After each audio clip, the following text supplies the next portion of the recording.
Good day, everyone. So, welcome to our lecture. But before that, let me introduce to you myself.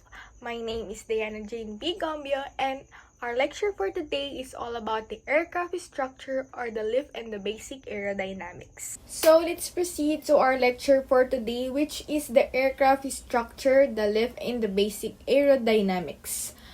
Let me introduce to you the four forces act upon an aircraft in relation to straight and level accelerated flight. These are the thrust, the drag, the weight, and the lift. And we will tackle one by one of it. So, the first one is the thrust. So, what is thrust? So, let's proceed to the illustration. As you can see, the thrust is a force that either pulls or pushes the aircraft forward.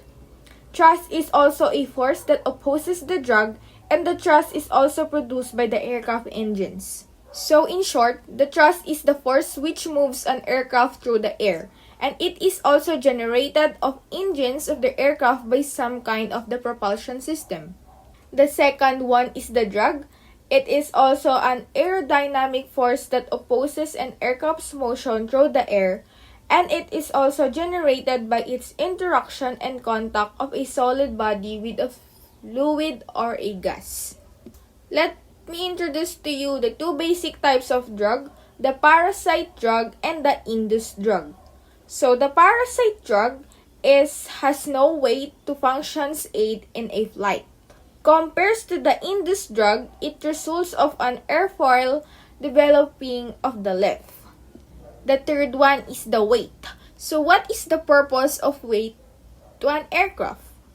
It is the total aircraft weight at any moment during the flight or ground operation. Then how does the weight affect the plane? It loads your airplane improperly. How do you say so? Because it will affect its fuel consumption, the speed, the rate of climb, the controllability, the ceiling, and even the structural integrity. Lastly, the lift. It is upward force on the wing acting perpendicular to the relative wind and perpendicular to the aircraft's lateral axis.